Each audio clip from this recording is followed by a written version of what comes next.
ഇന്ന് ഒരു കപ്പ കൊണ്ടുള്ള ഒരു വിഭവമായിട്ട് തന്നെയാണ് വന്നിട്ടുള്ളത്. കപ്പ കൊണ്ടുള്ള ഒരു തോരനാണ്, സ്പെഷ്യൽ തോരനാണ്, സാവ്സിന്റെ സ്പെഷ്യൽ തോരൻ. അത് ഒരു എഗ്ഗ് വെച്ചിട്ടാണ് ഉണ്ടാക്കുന്നത്. അത് വീഡിയോയിൽ കാണാൻ നിങ്ങൾക്ക് എല്ലാവരും കൃത്യമായിട്ട് അതേപോലെ ഉണ്ടാക്കി നോക്കും, എന്നിട്ട് അതിൻ്റെ അഭിപ്രായം പറയാം. പിന്നെ എനിക്ക് ഇതിൽ പറയാനുള്ളത് സുലേഖ ചേച്ചിയോടാണ്. സുലേഖ ചേച്ചി ഞാൻ ഒരു ദിവസം വീഡിയോ എടുത്തില്ലെങ്കിൽ അപ്പോൾ തന്നെ എന്നോട് എന്താ ഇടാത്ത സരിതയെന്ന് പറഞ്ഞിട്ട് ചോദിച്ചുകൊണ്ടിരിക്കും. ഇത് എനിക്കൊരു പ്രചോദനം കൂടുതൽ ആക്കുന്നുണ്ട്. കാരണം എന്താ വെച്ചാൽ ഈ നമ്മളെ കാണുന്നുണ്ടല്ലോ എന്നുള്ളൊരു തോന്നല്. അതേപോലെ തന്നെയാണ് സുനിത ചേച്ചി ഓരോന്നും ഉണ്ടാക്കിയിട്ട് എനിക്ക് ഫോട്ടോ അയച്ചു തരും. അത് സരിത അത് ഉണ്ടാക്കിയിട്ടുണ്ട്, നല്ല അവതരണമുണ്ട്, ഇമ്പ്രൂവ് ചെയ്തിട്ടുണ്ട് എന്നൊക്കെ പറയുമ്പോൾ നമുക്ക് കൂടുതൽ ഇങ്ങനെ ചെയ്യാൻ എനിക്ക് നല്ലൊരു ഇൻസ്പിറേഷനാണ്. അപ്പോൾ ഇവർ രണ്ടാൾക്കും എൻ്റെ ഒരു നന്ദി ഞാൻ കൂടെ പറയാണ്.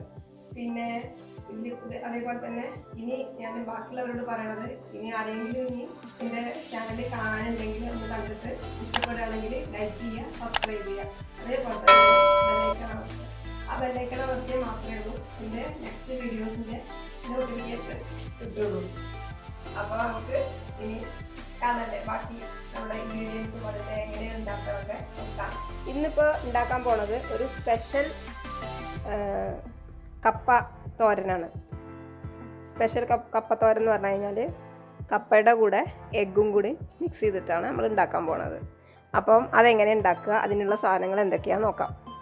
അതിലേക്ക് വേണ്ടത്, ഇതൊരു 1/2 കിലോ കപ്പ ഉണ്ടാവും. ആ കപ്പയ്ക്ക് 4 മുട്ട ഞാൻ വലുതെടുത്തിട്ടുണ്ട്, മറ്റേത് ഒരു ചെറിയ മുട്ട, അത് നാടൻ മുട്ടയാണ്. ഇതെല്ലാം ഇവിടെ ഉണ്ടായ മുട്ട തന്നെയാണ്. അപ്പം അതിലത്തെ ഒന്ന് ചെറുതാണ്. അങ്ങനെ ടോട്ടല് ഞാനൊരു 5 മുട്ട എടുത്തിട്ടുണ്ട്. പിന്നെ ഒരു 2 സവാള ചെറിയത്, പച്ചമുളക് ഒരു 3 എണ്ണം, ഇഞ്ചി ഒരു 1/2 ടീസ്പൂണ്, വെളുത്തുള്ളി 1/2 ടീസ്പൂണ്. അതേപോലെ തന്നെ 2 തരം മുളക്, കാശ്മീരി ചില്ലി എടുത്തിട്ടുണ്ട്, നോർമൽ ചില്ലി എടുത്തിട്ടുണ്ട്, കുരുമുളക്, മഞ്ഞൾപ്പൊടി. ഇത്രയാണ് ഇതിലേക്ക് എടുത്തിട്ടുള്ളത്. പിന്നെ അവിടെ സവാള ലേശം മുറിച്ച് വെച്ചിട്ടുണ്ട്, അത് ലാസ്റ്റ് ഒന്ന് എന്താ പറയുക ഡെക്കറേറ്റ് ചെയ്യാൻ വേണ്ടിയിട്ടാണ്. പിന്നെ ഉപ്പ്, എണ്ണ, ഇത്രേ ആവശ്യമുള്ളൂ. അപ്പോൾ നമുക്ക് കപ്പ ഇതവിടെ പുഴുങ്ങി വെച്ചതാണത്. ഇനി നമുക്ക് ഉണ്ടാക്കാൻ തുടങ്ങാം. അപ്പോൾ ചട്ടി വെച്ചു, അതിലേക്ക് എണ്ണ ഒഴിക്കുക. ഒരു 2 ടീസ്പൂൺ എണ്ണ ഒഴിച്ചിട്ടുണ്ട്. എണ്ണ ചൂടായി അതിലേക്ക് വെളുത്തുള്ളി, ഇഞ്ചി ഇട്ടിട്ടുണ്ട്, പച്ചമുളക് ഇടാം.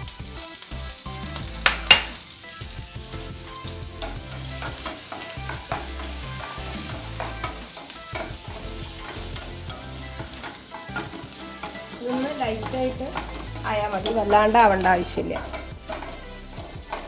ഒന്ന് അതിൻ്റെ ഒരു റോസ് സ്മെല്ല് പോയാൽ അപ്പോഴേക്ക് നമുക്ക് ഈ സവാളയ്ക്ക്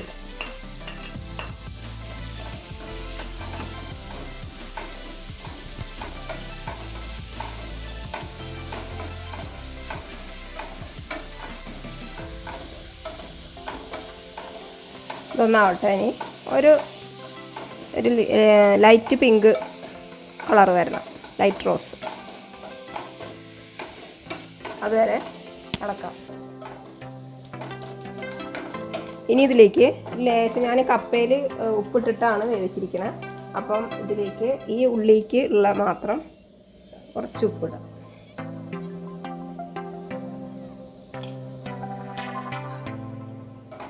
ഇതിലേക്ക് ഈ പൊടികളെല്ലാം ആഡ് ചെയ്യാം. ആദ്യം മുളക് പൊടി ആഡ് ചെയ്തു, 2 മുളക് പൊടിയും, കുരുമുളക്, മഞ്ഞൾപ്പൊടി.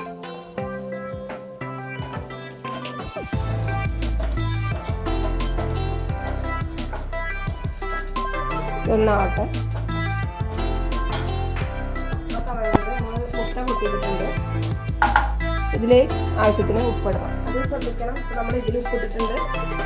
അപ്പം അതിൻ്റെ നോക്കിയിട്ട് വേണം, മനസ്സിലാക്കിയിട്ട് വേണം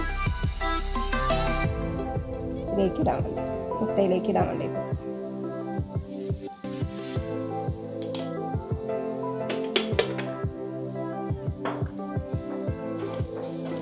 അപ്പോൾ ഇതൊന്നിങ്ങനെ ആയിട്ട് വന്നിട്ടുണ്ട്.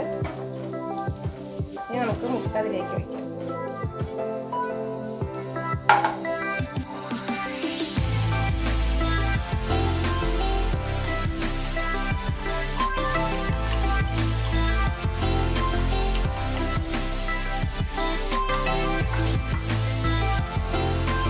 ഇതിലേക്ക് ഒഴിക്കാം.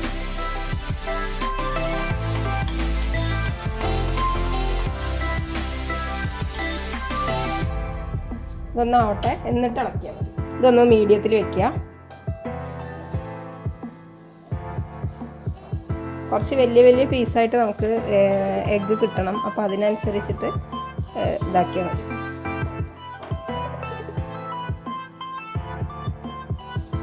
എഗ്ഗ് ഒരിക്കലും കുറയ്ക്കണ്ട, കൂട്ടിയാലും കുഴപ്പമില്ല. കാരണം എന്താ വെച്ചാൽ നമ്മൾ കപ്പ ഇത്രയും എടുക്കുമ്പോൾ അതിലേക്ക് 2 മുട്ട എടുത്തിട്ട് കാര്യമില്ല. അപ്പോൾ അത് അറിയില്ല. അങ്ങനെ ഒരു മുട്ട ഇട്ടിട്ടുണ്ടോ എന്ന് തന്നെ നമ്മൾ അറിയാൻ പറ്റില്ല. അപ്പോൾ അതുകൊണ്ടാണ് ഞാനൊരു 5 മുട്ടയെങ്കിലും എടുത്തിട്ടുള്ളത്.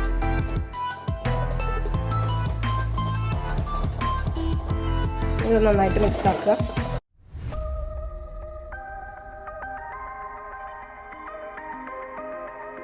ഇതിലേക്ക് ലേശം ഒരു എണ്ണ ഒഴിക്കുക. കാരണം അടിയിൽ ഇങ്ങനെ ഇതാവാതിരിക്കാൻ വേണ്ടിയിട്ട്.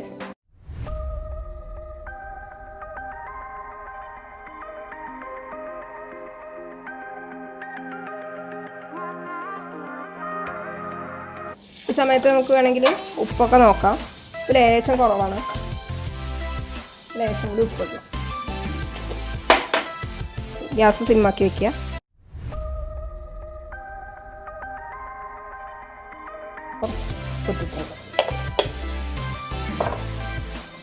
ഇനി നന്നായിട്ട് ഇളക്കി കൊടുക്കുക.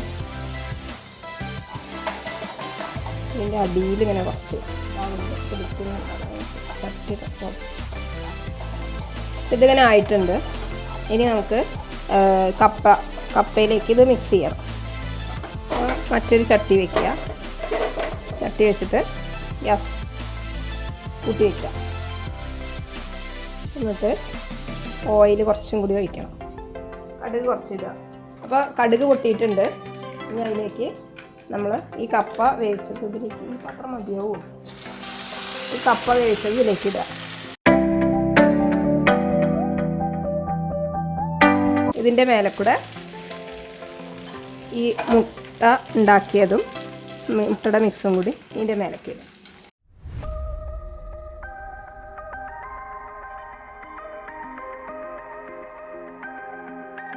മുട്ടയുടെ മിക്സും കൂടി ഇരിക്കിടുക. എന്നിട്ട് നന്നായി ഇങ്ങനെ, നല്ല കപ്പ വേണം കേട്ടോ അതിന്, എന്നാലേ ഉള്ളൂ ഈ സംഭവം ഇത്രയും ടേസ്റ്റായിട്ട് വരിക.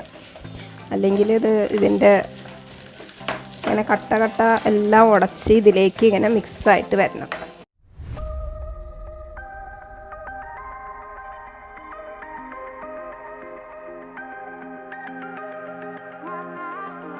ഇതൊന്ന് ഞാൻ ഒന്ന് മിക്സ് ചെയ്യട്ടെ നന്നായിട്ട്. എന്നിട്ട് ഒന്നുകൂടി ഞാൻ കാണിക്കാം. അതായിട്ടുണ്ട്. എനിക്ക് കഴിയുന്ന പോലെയൊക്കെ ഞാൻ നന്നായിട്ട് ഉടച്ചിട്ടുണ്ട്. ഇനി നമുക്കത് സെർവിങ് ബൗളിലേക്ക് മാറ്റാം. അപ്പോൾ ഇനി ഇതിങ്ങനെ സെർവിങ് ബൗളിലേക്ക് മാറ്റാം. ഇതിൻ്റെ മുകളിലൂടെ കുറച്ച് സവാള, ഇതിന് വേണ്ടിയിട്ടായിരുന്നു ഞാൻ നേരത്തെ മാറ്റി വെച്ചത്. അതേപോലെ തന്നെ കുറച്ച് മല്ലിയിലയും കൂടി ഇതിൻ്റെ മുകളിൽ കൂടെ ഇടാം. കുറച്ച് സോസ് ഇഷ്ടമുള്ളവർക്ക് കുറച്ച് സോസ് വേണമെങ്കിൽ ഒഴിക്കാം. ഞാൻ ഇവിടെ ഒഴിക്കുന്നില്ല. സോസും വേണമെങ്കിൽ ഒഴിക്കാം. അങ്ങനെ നമ്മുടെ സ്പെഷ്യൽ കപ്പ തോരൻ റെഡി ആയിരിക്കുകയാണ്. അപ്പോൾ എല്ലാവരും ഇതൊന്ന് ഉണ്ടാക്കി നോക്കിയിട്ട് അഭിപ്രായങ്ങൾ പറയണം. നല്ല ടേസ്റ്റ് ആയിട്ടുള്ളതാണ്. ഇതിൽ എഗ്ഗും കൂടി വരുന്നത് കൊണ്ട് അതിനൊരു സ്പെഷ്യൽ ടേസ്റ്റ് വരും.